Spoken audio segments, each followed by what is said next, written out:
Merhaba arkadaşlar, örgü kanalıma hoş geldiniz. Kız bebekler için çok kolay modelli bir örgü elbise yaptım. Bugün bunun anlatımını sizlerle paylaşmak istiyorum. Bakın arkadaşlar, askılı ve güzel bir elbise. Etek ucunda böyle modelli yaptım. Çiçeklerle de süsledim. Arka görüntüsü de bu şekilde. Arkadan düğmeli yaptım arkadaşlar. Siz bunları düğmeli yapmak istemezseniz buradan bağlamalı olarak da yapabilirsiniz isterseniz tercihinize göre. Ben bugün düğmeli yapmayı tercih ettim. Düğme bebeğinizi rahatsız etmesin istiyorsanız bunların yerine ip kordon yaparak bağlamalı kullanabilirsiniz arkadaşlar. Çok kullanışlı bir elbise modeli. Elbisenin örgüsüne ilk önce bu gövde bölümünü yaparak başlıyoruz. Yapacak olduğunuz çocuğun gövde genişliğine göre zincir başlıyoruz. Gövde genişliğini yapıyoruz. Bakın bu yüksekliği yapıyoruz. Daha sonra model bölümünü yerleştiriyoruz. Etek bölümü de tercihinize ve yapacak olduğunuz bebeğin büyüklüğüne göre daha fazla sayıda da olabilir, daha az sayıda da olabilir.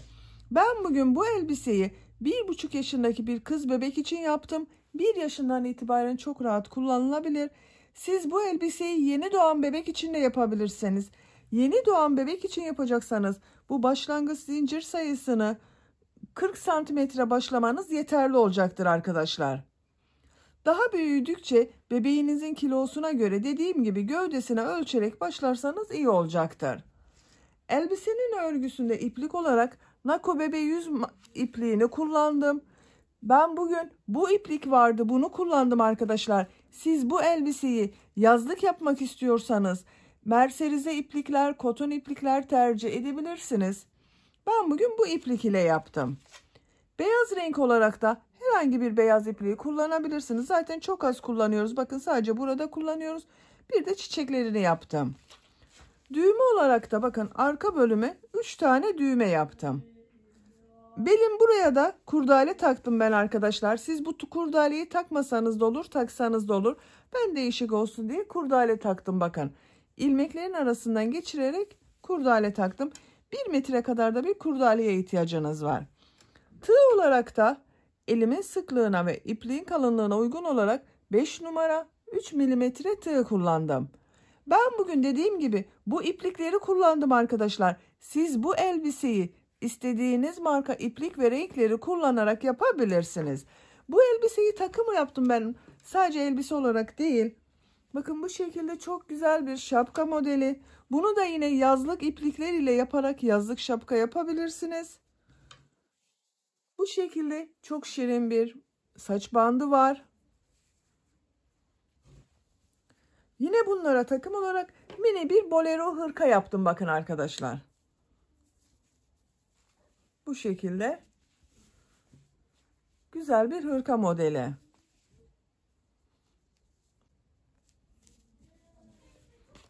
Siz de benim gibi böyle güzel bir takım yapmak isterseniz bu tığ işi bolero hırkanın, saç bandının ve şapkanın anlatımlarını da yaptım. YouTube kanalımdan yükledim arkadaşlar. Bu örgülerin YouTube linklerini de izlediğiniz bu videonun açıklama bölümüne ekliyorum. Siz izlediğiniz bu videonun açıklama bölümünde bulunan ilgili linklere tıklarsanız bunun gibi güzel bir takım yapabilirsiniz. Biz bugün bu güzel elbisemizi yapacağız arkadaşlar. Örgüye başlamadan önce ölçülerini de size söylüyorum. Fikriniz olsun. Bakın gövde genişliğini ölçüyorum. Kol altının buradan gövde genişlik 25 santimetre. Yüksekliğini ölçüyorum. Gövde yüksekliğini ölçüyorum. 15 santimetre. Ölçtüğüm zaman 36 santimetre yükseklik var arkadaşlar. Askının uzunluğunu da ölçüyorum. Ben bugün 1,5 yaşındaki çocuk için yaptım. 10 santimetre askı uzunluğu yaptım. Siz bu askının uzunluğunu yapacak olduğunuz çocuğun büyüklüğüne göre daha kısa da yapabilirsiniz, daha uzun da yapabilirsiniz. İpliği, tığı hazırlayalım. Hep birlikte bu güzel elbisenin örgüsüne başlayalım. Örgü kanalıma abone değilseniz abone olmayı unutmayın lütfen. Örgü kanalıma abone olmak ücretsiz. Örgü kanalıma ücretsiz abone olup orada bulunan zil şeklinde dokunarak açık yaparsanız kanalıma video yüklediğim zaman ilk önce size bildirim gelir. Örgülerimden herkesten önce sizin haberiniz olur. İzlediğiniz videolarıma beğeni ve yorumlarınızı da yaparsanız çok sevinirim arkadaşlar. Örgü kanalıma ücretsiz abone olup beğeni ve yorumlarıyla da destek olan bütün arkadaşlara ayrıca teşekkür ederim. Hepinize kolay gelsin. İyi çalışmalar.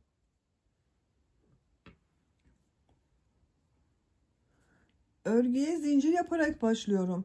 Zincir yapabilmek için ilk ilmeği ben bu şekilde yapıyorum. Size nasıl kolay geliyorsa ilk ilmeği öyle yapabilirsiniz. Zincirleri yapmaya başlıyorum. Çok sıkı zincirler yapmayalım arkadaşlar. Bakın, çok sıkı yapmıyorum. 110 zincir yapalım. 110 zinciri yaptım.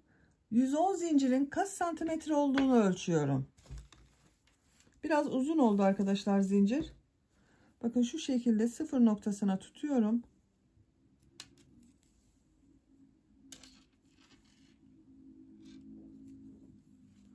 Ölçtüğüm zaman 51 santimetre zincir uzunluğu var. Benim elimin sıklığına göre 110 zincir 51 santimetre geldi. Bakın çok sıkı yapmadım arkadaşlar.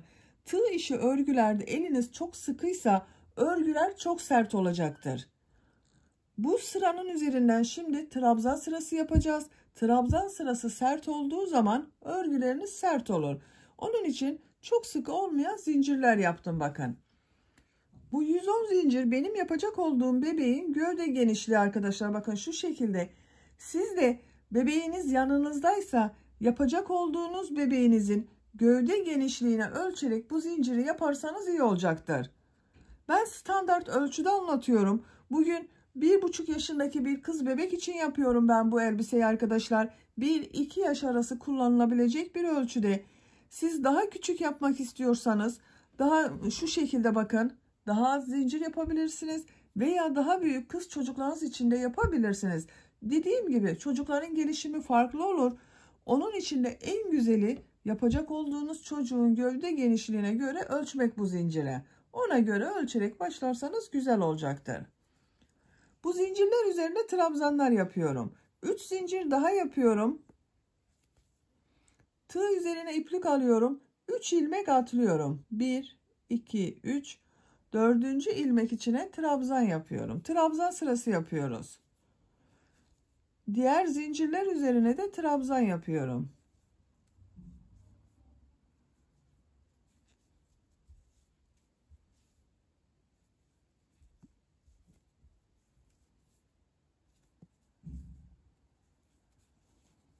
Bu şekilde bakın. Her ilmeğe bir trabzan yapıyoruz. Sıra sonuna kadar devam edelim. Bu 3 ilmek atladığımda bir trabzan arkadaşlar. Zincirler üzerine trabzanlar yaparak sıra sonuna kadar tamamladım. Bakın bu şekilde arkadaşlar. Bu bir sırada toplam 110 trabzan var. Bu 110 trabzanın kaç santimetre olduğunu ölçüyorum tekrar arkadaşlar. Zincir iken ölçtük. Bir de trabzanken ölçelim. Bakın bu genişlik bebeğinizin gövde genişliğine göre olacak. Örgüyü çekmeden ölçüyorum. Esnek zaten bakın arkadaşlar, örgü esnek. Ben çekmeden ölçüyorum.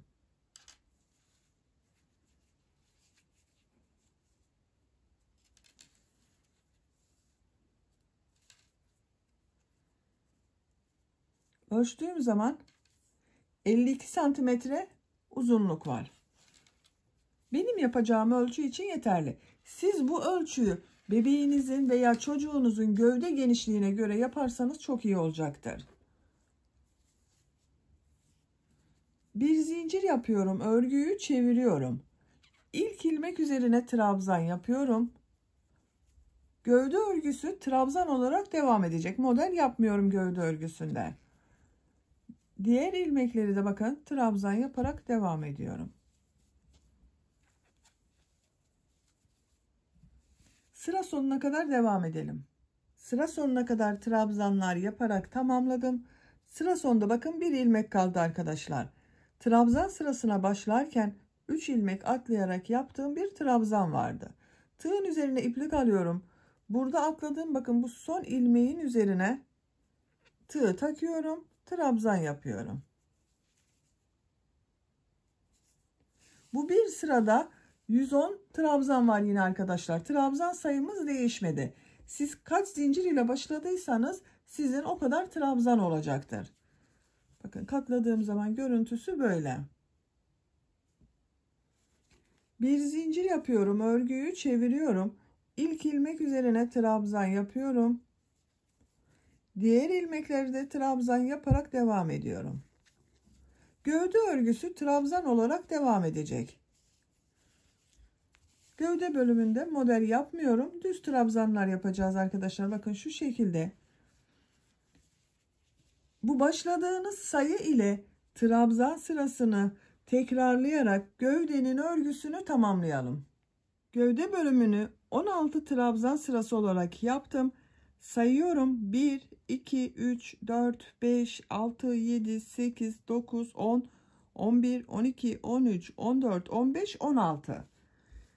Bu 16 sıranın kaç santimetre olduğunu da ölçüyorum. Ölçtüğüm zaman 13 santimetre yükseklik var arkadaşlar. Benim yapacağım bebeğin gövde uzunluğu için bu yeterli. Siz daha büyük çocuklar için yapıyorsanız 1 veya 2 sıra fazla yapabilirsiniz. Daha minik bebekler için yapıyorsanız da bunu bakın burada 12 sırada 11 sırada bırakabilirsiniz. Bakın bu şekilde trabzan sıralar oldu. Şimdi düğme için düğme patlarını yapacağız. Gövde bölümünü bitirelim. Etek bölümünü en son yapalım. Bakın en son ilmekte bitirdim. Bir sıra bu yan tarafta düğme için sık iğne yapıyorum. İlk ilmek içine sık iğne yapıyorum. Bakın bu trabzan sırasına bir sık iğne daha yapıyorum. Gördüğüm ilmeğe sık iğne yapıyorum. Trabzan sıralarına ikişer tane sık iğne gelecek şekilde yapıyorum bakın. O zaman düzgün denk geliyor. Sizin elinizin sıklığına göre bu sık iğne sırasını daha sık da yapabilirsiniz arkadaşlar. Bu şekilde. Sıra sonuna kadar devam edelim. Sıra sonuna kadar sık iğneleri yaptım. İpliği burada kesiyorum.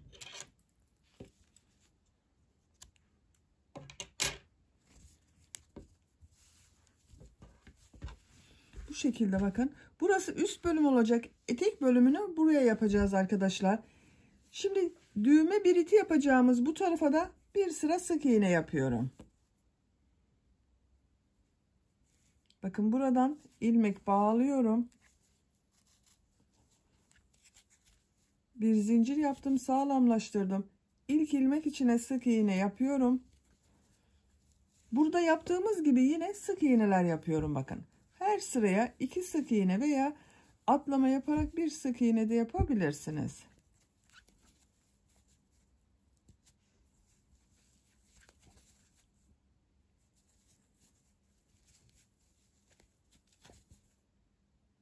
Sıra sonuna kadar devam edelim.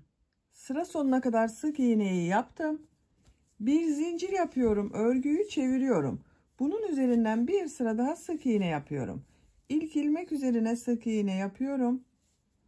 Diğer ilmekler üzerine de sık iğne yapıyorum. Sıra sonuna kadar devam edelim. Sık iğne yaparak sıra sonuna kadar tamamladım. 2 sıra sık iğne oldu. Bakın görüntüsü böyle. 3. sıradayız. Bu sırada bu sık iğneler üzerine pıtırcık modelleri yapıyorum ve düğme içinde düğme ilikleri yapıyorum arkadaşlar. Bakın buraya 3 tane düğme iliği yapıyorum. İşaret yapalım isterseniz. Bakın ilk düğme iliğini bu yakanın başlangıcı olan buraya, bir diğerini buraya yapalım. İkisinin ortasına da 3. düğme için işaret yapıyorum. Bakın şu sıra iyi olacaktır. Siz de yaptığınız örgüye göre 3 düğmenin yerini işaretlerseniz yapması kolay olur. Bir zincir yapıyorum, örgüyü çeviriyorum. Bakın bu ilmek içine bir sık iğne, 2 zincir, bir sık iğne yapıyorum. Pıtırcık modeli yaptım. Bir ilmek atlıyorum. İkinci ilmeğe bir sık iğne, 2 zincir, bir sık iğne yapıyorum.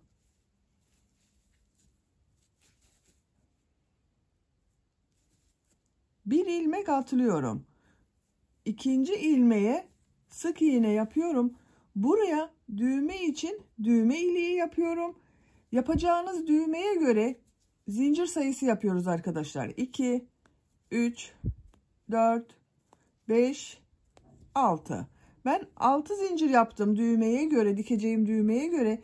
Siz bunu 5 yapabilirsiniz, 7 yapabilirsiniz. Aynı ilmeğe sık iğne yapıyorum. Bakın, düğme iliğini buraya yaptım, ilk düğme iliğine. Bir ilmek atlıyorum. İkinci ilmeğe bir sık iğne, 2 zincir, bir sık iğne yapıyorum.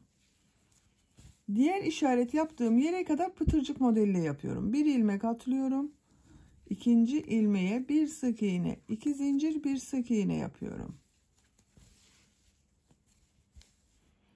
Bir ilmek atlıyorum. Bir sık iğne, 2 zincir, bir sık iğne yapıyorum. Bir ilmek atlıyorum. İkinci ilmeğe bir sık iğne, 2 zincir, bir sık iğne yapıyorum. Bir ilmek atlıyorum. İkinci ilmeğe bir sık iğne, 2 zincir, bir sık iğne yapıyorum. Düğme iliğinden sonra 5 pıtırcık modeli yaptım. İkinci düğme iliğini yapıyorum bakın. Bir ilmek atlıyorum. Bu ilmek içine bir sık iğne yapıyorum. Bu düğme iliğinde kaç zincir yaptıysanız buraya da aynı yapıyorum. Düğme iliği için 6 zincir yapıyorum. 1, 2, 3, 4, 5, 6. Aynı ilmeğe sık iğne yapıyorum. Bir ilmek atlıyorum. Bir sık iğne, 2 zincir, bir sık iğne yapıyorum. Diğer düğme iliği yapacağım yere kadar devam ediyorum.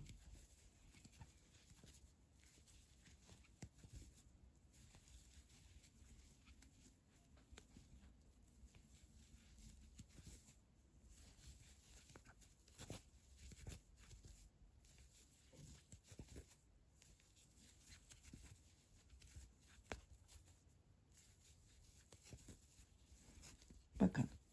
Bu iki düğme iliği arasına 1, 2, 3, 4, 5 pıtırcık yaptım. Burada da 1, 2, 3, 4, 5 pıtırcık oldu. Eşit olması görsel açısından daha güzel olacaktır arkadaşlar. Bir ilmek atlıyorum. Son ilmek içine düğme iliği için sık iğne yapıyorum. 6 zincir yapıyorum. Aynı ilmeğe sık iğne yapıyorum. Bakın. Üçüncü düğme biritinde buraya yaptım. Şimdi bu üst bölümde dilim modelleri yapıyorum.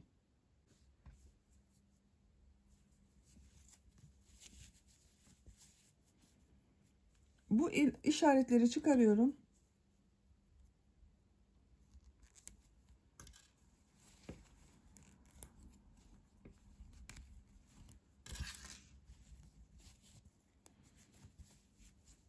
Bakın bu ilmek içine sık iğne yapıyorum. Bir ilmek atlıyorum. Tığ üzerine iplik alıyorum. Bu ilmek içine 5 trabzan yapıyorum. 1, 2, 3, 4, 5. 5 trabzanı yaptım. 2 ilmek atlıyorum. Üçüncü ilmeğe sık iğne yapıyorum. Tığ üzerine iplik alıyorum. Bir ilmek atlıyorum. İkinci ilmeğe 5 trabzan yapıyorum.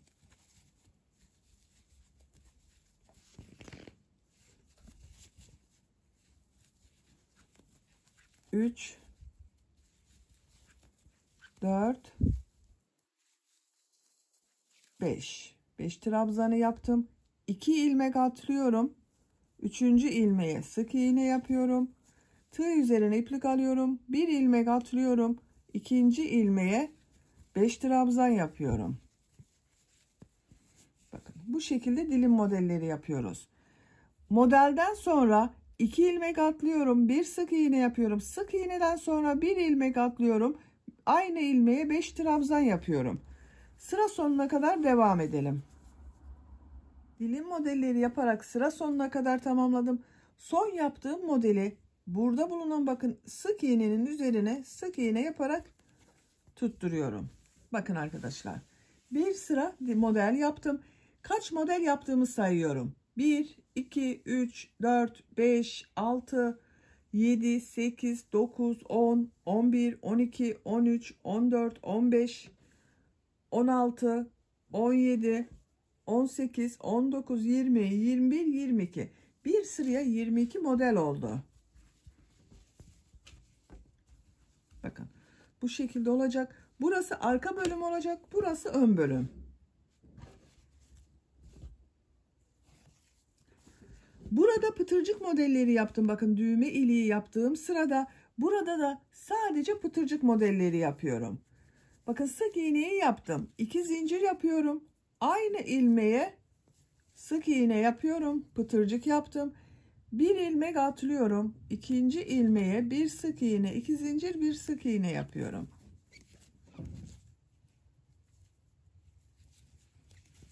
Bir ilmek atlıyorum. İkinci ilmeğe bir sık iğne, 2 zincir, bir sık iğne yapıyorum. Bir ilmek atlıyorum. Bir sık iğne, 2 zincir, bir sık iğne yapıyorum. Bu şekilde bakın. Sıra sonuna kadar devam edelim. Pıtırcık modellerini yaparak sıra sonuna kadar tamamladım. Burada birleştiriyorum arkadaşlar. Bakın bu bölüm ile burayı birleştiriyorum. Artık örgüyü etek bölümünü tek parça olarak devam ediyorum. Bakın şöyle görelim. Bu düğme bilitlerinin tam karşısına gelen yerlere düğme dikeceğiz. En son ilmeğe de sık iğne yapıyorum. Tığı ilmekten çıkarıyorum. Bakın diğer uç noktada bulunan bu ilmeğe tığı takıyorum. İlmek kaydırma yaparak bakın içinden çekiyorum. İki bölümü birleştirdim. Bir zincir yaptım, sağlamlaştırdım. Bu ilmek ile bu ilmeği de ilmek kaydırma yapıyorum. Bakın patları birleştiriyorum. Düğme için ve düğme birit olan patı şu şekilde birleştiriyorum. Bu ilmeğe geçiyorum. Model bölümü yapıyoruz arkadaşlar. Etek bölümünün model sırasını yapıyoruz. 3 zincir yapıyorum. Bu 3 zincir bir trabzan. Aynı ilmeğe bir trabzan yapıyorum. 2 zincir yapıyorum. Modeli 2 trabzan, 2 zincir, 2 trabzan olarak yapıyoruz. Bakın 3 zincirde bir trabzan yaptım, bir trabzan yaptım. Aynı ilmeğe 2 trabzan daha yapıyorum. 2 trabzan, 2 zincir, 2 trabzan oldu. 2 ilmek atlıyorum. 3. ilmeğe 2 trabzan, 2 zincir, 2 trabzan yapıyorum.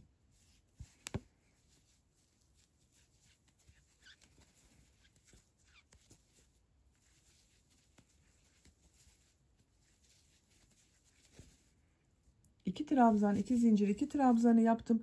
Burada 3 ilmek atlıyorum ben arkadaşlar.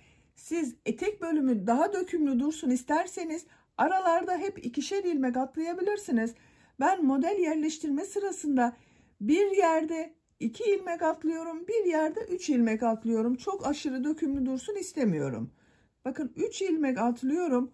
4. ilmeğe 2 trabzan, 2 zincir, 2 trabzan yapıyorum.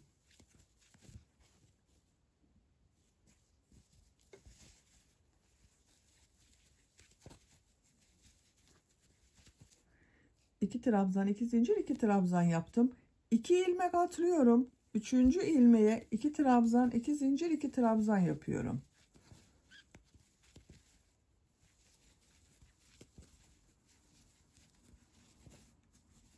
Üç ilmek atlıyorum. 2 trabzan, 2 zincir, 2 trabzan yapıyorum. Bakın 1, 2, 3 ilmek atladım burada da.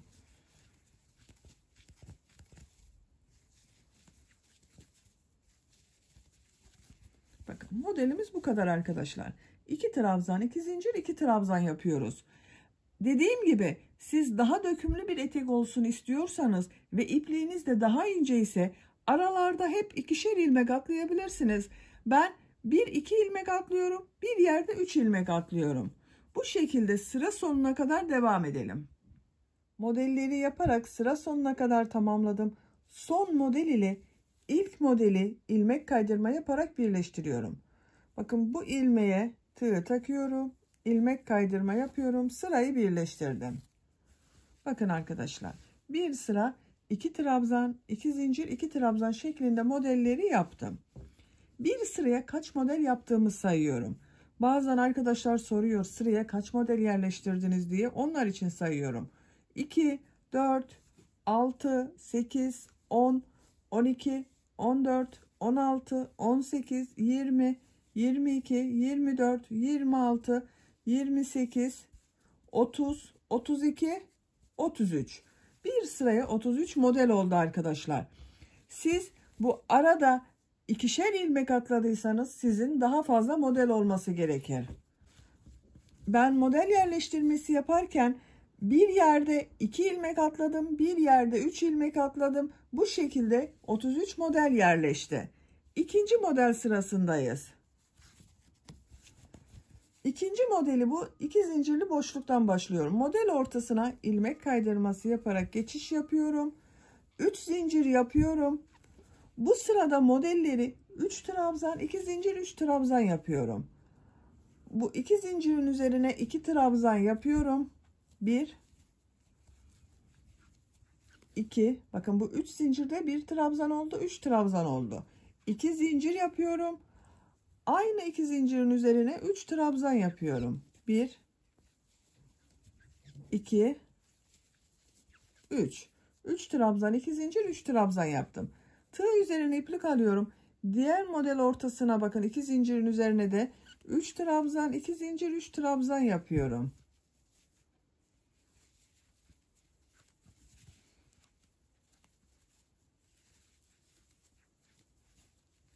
Çok sıkı yapmazsanız örgüleri daha güzel, daha yumuşak, daha dökümlü durur arkadaşlar.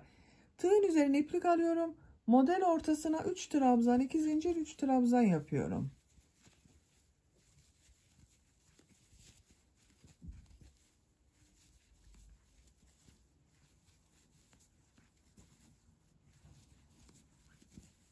Diğer model ortasına da yine 3 trabzan, 2 zincir, 3 trabzan yapıyorum. Bakın bu sırada 3 trabzan, 2 zincir, 3 trabzan yapıyoruz. Sıra sonuna kadar devam edelim. Modelleri yaparak sıra sonuna kadar tamamladım. Son model ile ilk modeli ilmek kaydırma yaparak birleştiriyorum.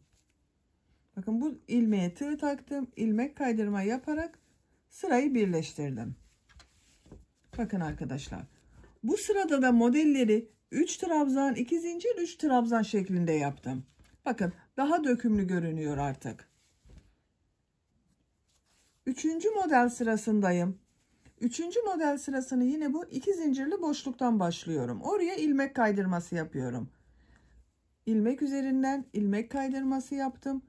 2 zincirli boşluğa ilmek kaydırması yaptım. 3 zincir yapıyorum. Artık etek bölümünün örgüsü 3 trabzan, 2 zincir, 3 trabzan şeklinde devam edecek. Bu 2 zincirin içine 2 trabzan yapıyorum. 1 2 2 zincir yapıyorum. Aynı yere 3 trabzan yapıyorum. 1 2 3 3 trabzan, 2 zincir, 3 trabzan oldu. Tığ üzerine iplik alıyorum. Diğer model ortasına da 3 trabzan, 2 zincir, 3 trabzan yapıyorum. 3 trabzan, 2 zincir, 3 trabzan.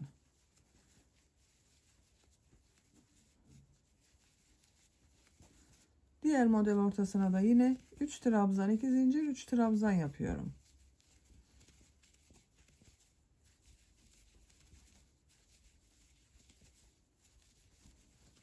Bakın arkadaşlar. Bu sırada yine 3 trabzan, 2 zincir, 3 trabzan yaptım. Etek bölümünün örgüsü bu 3 trabzan, 2 zincir, 3 trabzan model şeklinde devam edecek arkadaşlar.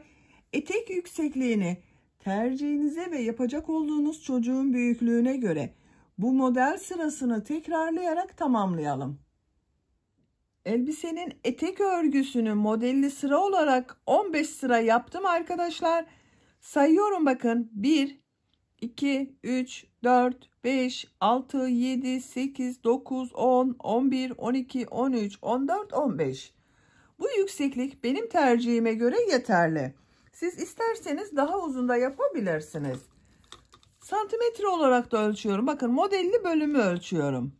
Ölçtüğüm zaman 18 santimetre yükseklik var arkadaşlar. Siz isterseniz 1-2 sıra daha devam edebilirsiniz.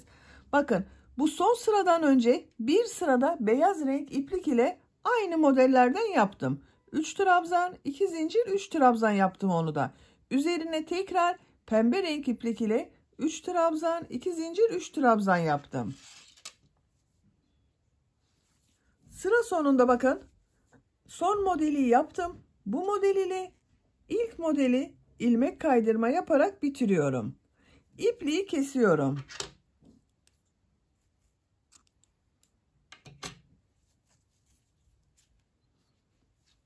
Bakın. Uç bölümünü yapacağız. Uç bölümde dilim modelleri yapmak istiyorum. Yine beyaz renk iplik ile yapıyorum arkadaşlar. Bu beyaz ipliği o yüzden kullandım arada. Ucuna beyaz yapıyorum. Bakın. Bu ilk modelin ortasında bulunan ilmekten başlıyorum. 2 zincirli boşluktan. Bir defa ipliği bağlıyorum. Buradan bir ilmek yapıyorum. Zincir yaptım, sağlamlaştırdım. 2 zincir yapıyorum. Bakın bir zincir yaptım. Onunla birlikte 3 oldu. Buraya 8 trabzan yapıyorum. Bu zincir yaptığımda 1 trabzan, 7 trabzan yapıyorum. Bakın 2, 3, 4, 5, 6, 7, 8. 8 trabzanı yaptım bakın. 3 zincirde 1 trabzan. 1, 2, 3, 4, 5, 6, 7, 8. İpliği tığ üzerine alıyorum. Diğer model ortasına da 8 trabzan yapıyorum. 1, 2, 3, 4, 5, 6, 7, 8. Tığ üzerine iplik alıyorum. Diğer model ortasına da 8 trabzan yapıyorum.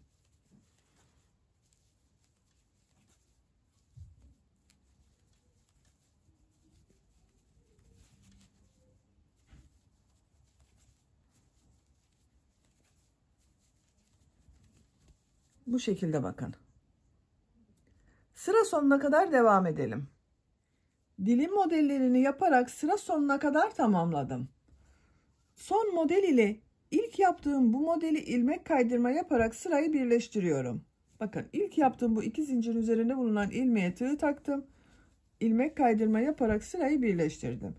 İpliği kesiyorum.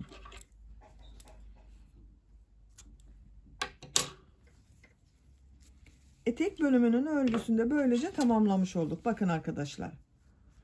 Bu ipliği de şu şekilde bakın örgünün ters tarafını alıyorum. Tığ yardımıyla örgünün ters tarafından kaybediyorum. Etek bölümünü bitirdik. Elbisenin gövde bölümünü bitirdik arkadaşlar. Bakın düğme iliği yaptığım buraların tam karşısına gelen yere ben 3 tane düğme diktim. Şu şekilde. Şimdi askılarını yapalım. Bakın bu şekilde bir askı yapıyorum ben. Modelli bir askı yapıyorum. Diğer askısını da yaptım. Bakın böyle arkadaşlar. Bu şekilde yapıyorum. Buraya dikiyorum sonra iğne yardımıyla. Gelin birlikte bu askımızı da yapalım. Elbisemizin örgüsünü tamamlayalım. Askının örgüsüne ilk önce bu orta bölümde bulunan zincir sayısını yapıyoruz. Bu zincir sayısı yapacak olduğunuz bebeğin, çocuğun büyüklüğüne göre değişecektir arkadaşlar. Siz kaç model yapacaksanız ona göre zincir yapmanız gerekecektir. Her model için 6 zincire ihtiyacımız var. Ben bugün bakın 1, 2, 3, 4, 5, 6, 7, 8, 9 model yapıyorum. Modelin birisini bakın başlangıçta yaptım. Birisini sonda yaptım. Ortada 7 model yaptım. Zincir yapıyorum. Şu şekilde ilk ilmeği yapıyorum. Zincirlerimi yapmaya başlıyorum. Çok sıkı yapmayalım zincirlere. Tercihinize ve yapacak olduğunuz bebeğin büyüklüğüne göre omuz askısı için zincirleri tamamlayalım. Bu uzunlukta bir askı yapmak için 53 zincir yaptım arkadaşlar. Bakın üzerine ölçüyorum. Şu şekilde. Santimetre olarak da ölçüyorum. Ölçtüğüm zaman 24 santimetre uzunluk var arkadaşlar. 53 zincir yaptım. Şimdi modellerini yapıyorum. İpliği tığ üzerine alıyorum. 3 ilmek atlıyorum. 1, 2, 3, 4. ilmek içine trabzan yapıyorum. 6 trabzan yapıyorum. 1, 2, 3, 4, 5. Bakın bu 3 ilmek atladığımda bir trabzan oluyor. 1, 2, 3, 4, 5, 6 trabzan oldu. İpliği tığ üzerine almadan 2 ilmek atlıyorum. 3. ilmek içine sık iğne yapıyorum. Önce bir tarafını yapacağız. Buradan geriye dönüp diğer tarafını yapacağız bakın. İpliği tığ üzerine alıyorum. 2 ilmek atlıyorum. 3. ilmek içine 6 trabzan yapıyorum. 1, 2, 3, 4,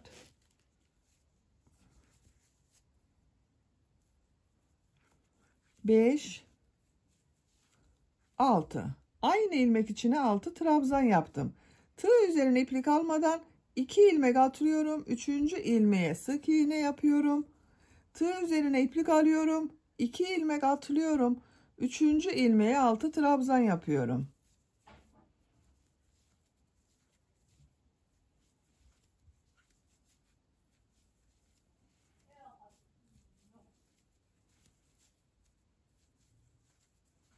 Bakın 6 trabzanı yaptım. Tığ üzerine iplik almadan 2 ilmek atlıyorum.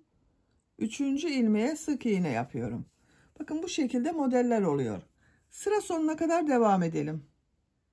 Zincirler üzerine bakın modelleri yaparak sıra sonuna kadar tamamladım. Görüntü olarak böyle oldu arkadaşlar. Sıra sonundayım. Sıra sonunda dönüş yapacağız. Bakın 1, 2 ilmek atlıyorum sık iğneden sonra. Tığ üzerine iplik alıyorum. Bu 3. ilmeğe trabzan yapıyorum. Burayı 12-13 trabzan yapabilirsiniz arkadaşlar. Bunun ikisinin toplamını buraya yapıyorum bakın. 2, 3, 4, 5, 6, 7, 8, 9, 10, 11, 12. Buraya 6 trabzan yapıyordum. Bakın buraya ikisinin toplamı 12 trabzan yaptım. İpliği tığ üzerine almadan bakın bu sık iğne yaptığım ilmek vardı. Tam karşısına sık iğne yapıyorum. İpliği tığ üzerine alıyorum. Bu 6 trabzan yaptığım ilmek var. Karşısına 6 trabzan yapıyorum. 1, 2, 3, 4, 5, 6. İpliği tığ üzerine almadan bakın bu sık iğne yaptığım ilmeğe sık iğne yapıyorum. Tığ üzerine iplik alıyorum. Bu ilmek içine bakın 6 trabzanı yaptığım ilmeğin içine 6 trabzan yapıyorum.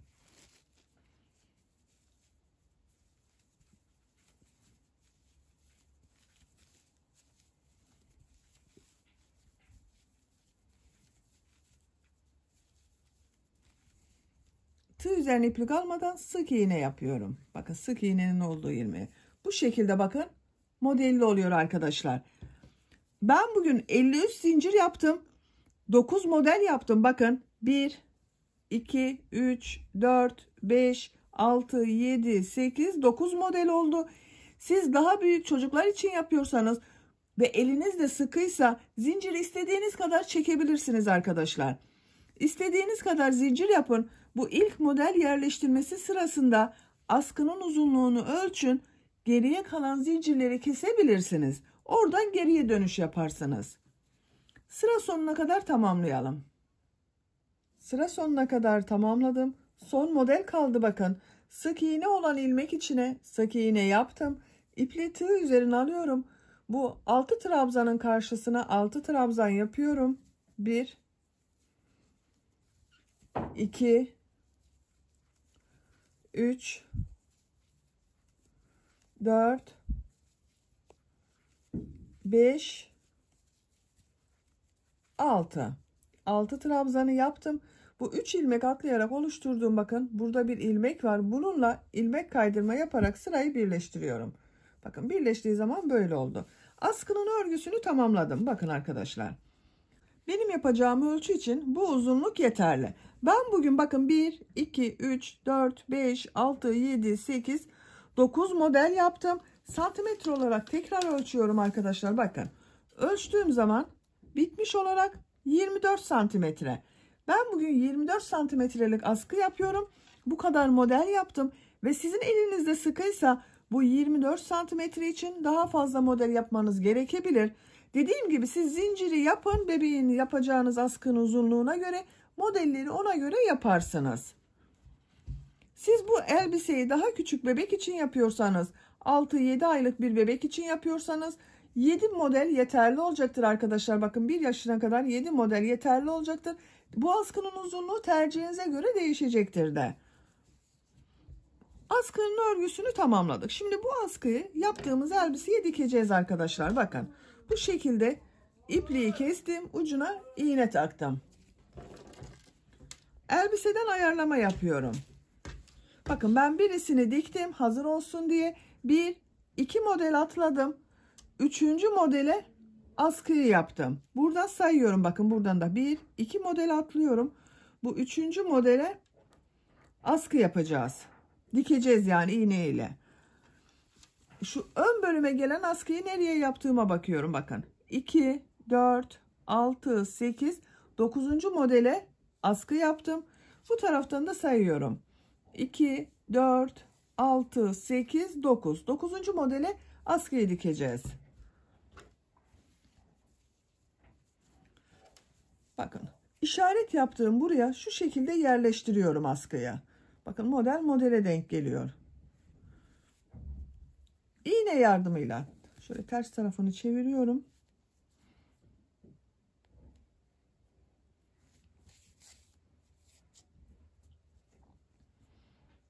Şu şekilde diğer taraftan görünmemesine dikkat ediyorum arkadaşlar.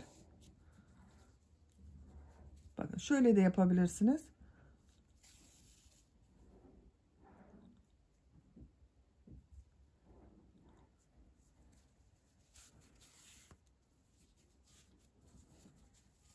Bakın bu askıyı diktim. İpliği kesiyorum burada.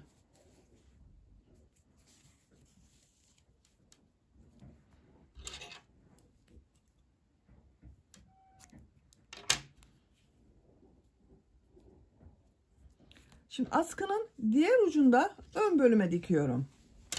Bakın bu işaret yaptığım yere de diğer düzgün getirmeye dikkat ediyorum bakın. Bu bir model bakın modele denk geliyor. O zaman düzgün görünüyor. Bakın şu şekilde arkadaşlar.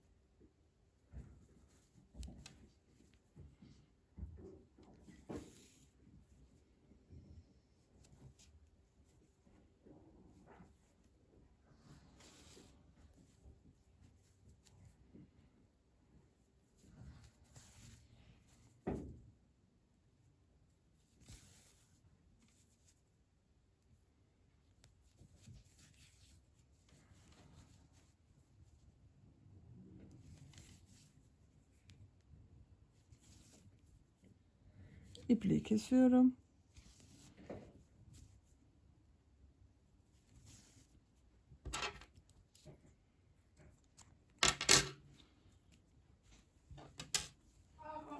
İşaretleri çıkarıyorum. Bakın askısını yaptım. Her iki askıyı ben diğerini diktim. Siz de diğer askıyı da işaret yaparak dikebilirsiniz. Bakın elbisemiz artık hazır. Elbisenin örgüsünü tamamlamış olduk arkadaşlar. Bu elbiseyi böyle kullanabilirsiniz. Veya istediğiniz gibi süsleme yapabilirsiniz. Ben bugün bu şekilde bakın çiçekler yaptım. Bununla süslemek istiyorum. Şöyle. Etek bölümünü bu çiçeklerle süslemek istiyorum. Gelin hep birlikte bu basit ve kolay çiçeğin yapılışını da yapalım. Hepinize hazır olsun. Yapmak isteyenler için.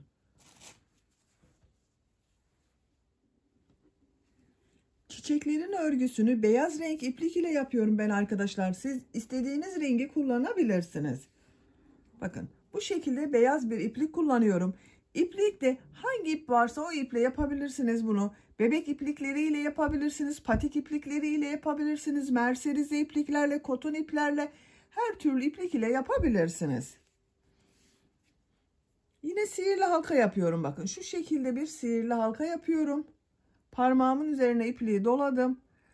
Doladığım iplikten bakın ilmekten iplik çekiyorum. Yavaşça parmağımdan çıkarıyorum. Bir zincir yaptım, sağlamlaştırdım. 3 zincir yapıyorum. 1 2 3 sihirli halka içine sık iğne yapıyorum.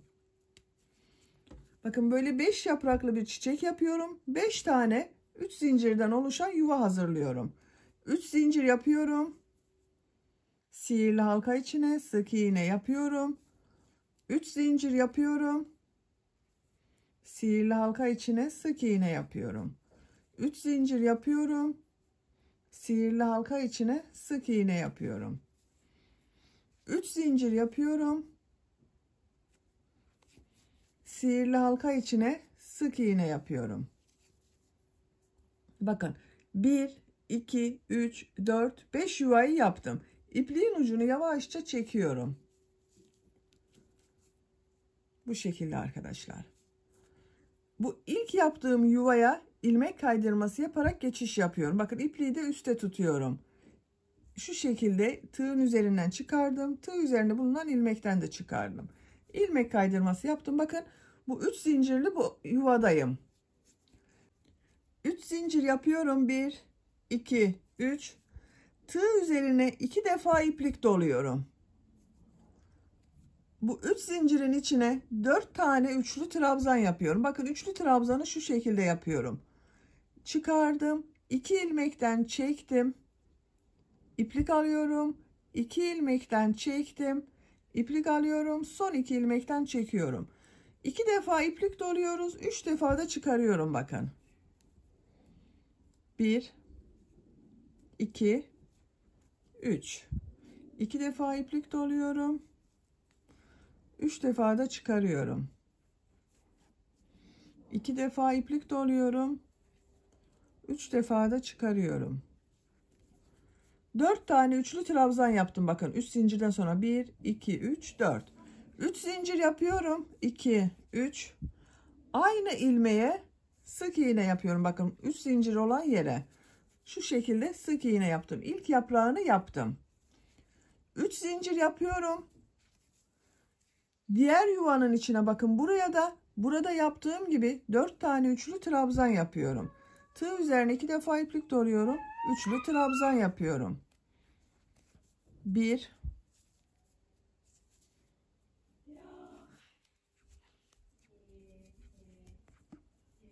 2 3 4 4 tane üçlü trabzanı yaptım. 3 zincir yapıyorum. Aynı yere sık iğne yapıyorum. Bakın. 3 zincir yapıyorum. 2 3 diğer yuvanın içine de 4 tane üçlü trabzan yapıyorum. 1 2 3 4 3 zincir yapıyorum. Sık iğne yapıyorum, bakın aynı yuvanın içine. Şöyle bakalım, bakın 3 yaprağını yaptık. Geriye 2 yuva kaldı. 3 zincir yapıyorum. Bu yuvanın içine de 4 tane üçlü trabzan yapıyorum.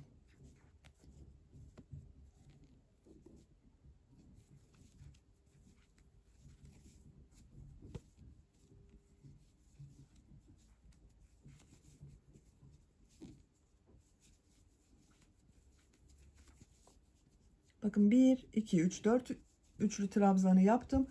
3 zincir yapıyorum. Aynı yuvaya sık iğne yapıyorum.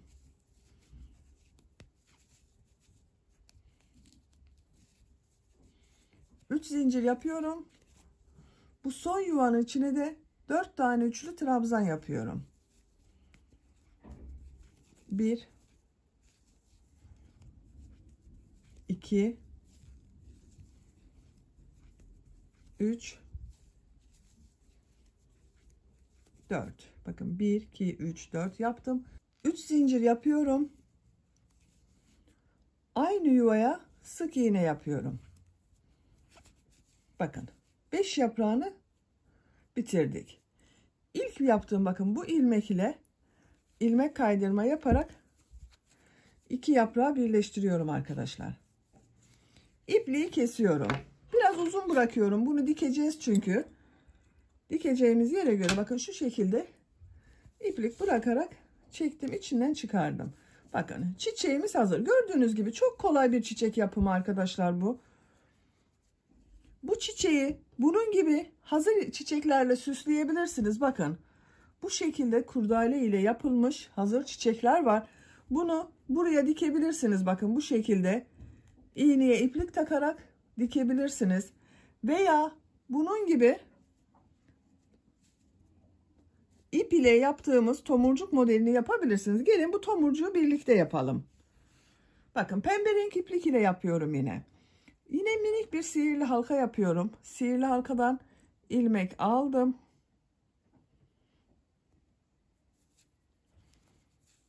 Zincir yaptım, sağlamlaştırdım. 2 zincir yapıyorum. İpliği tığ üzerine alıyorum. Bakın bu sihirli halka içine trabzan yapıyor gibi çıkardım. İkinciyi çıkarmıyorum, bekletiyorum. Uzun yapıyorum ama bakın. Tığ üzerine iplik alıyorum.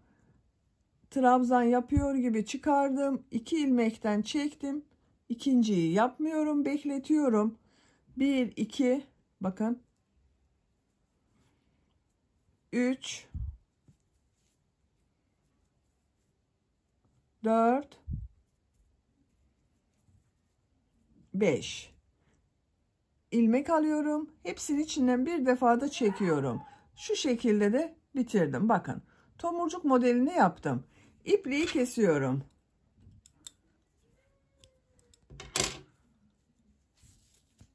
İçinden çektim. Bu sihirli halkanın olduğu ipliği de çekiyorum arkadaşlar şu şekilde. Bakın tomurcuk hazır. Bu tomurcuğu hazırladığım bu çiçeğin, bakın şu yuvalar vardı. Yuvanın birinden ipliğin ucunu çekiyorum. Tam karşısında olan yuvadan da diğer ucunu çekiyorum.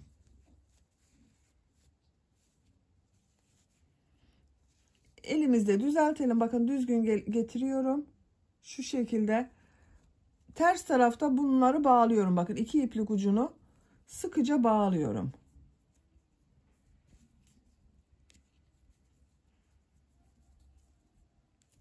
Birkaç defa bağlarsanız daha sağlam olur. İpliği kesiyorum. Bakın çiçek hazır.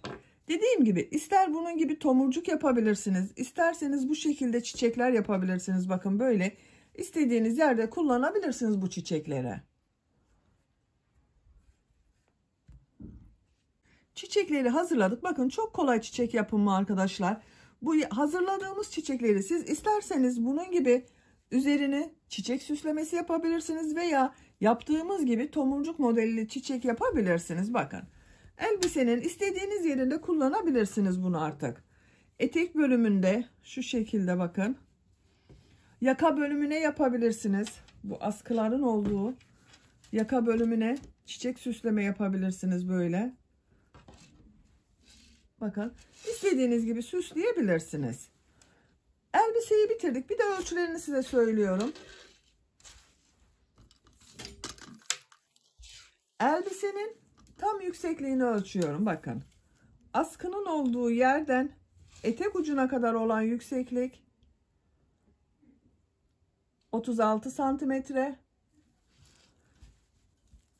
Genişliğini ölçüyorum arkadaşlar. Bakın, şu şekilde genişliğini ölçüyorum. 25 santimetre. Askı uzunluğunu ölçüyorum bakın. Şu askının uzunluğunu ölçüyorum. Diktikten sonra 10 santimetre. Ben bugün bu elbiseyi 1,5 yaşındaki bir kız çocuk için yaptım. Sizin bebeğiniz kilolu değilse 3 yaşa kadar çok rahat kullanılabilir bir elbise arkadaşlar. Kilolu bir bebeğiniz varsa da 1 yaşından itibaren çok rahat kullanabilirsiniz. Bakın. Düğmeliklerini de takalım. Giydirip çıkarması da çok kolay.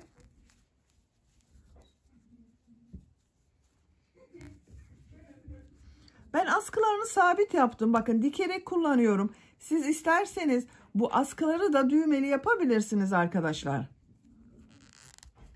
Bakın. Düğmeli yapabilirsiniz. Buralarda bulunan ilmeğe bakın, buraya bir düğme iliği yaparak buraya da düğme dikerek kullanabilirsiniz. Tercihinize göre.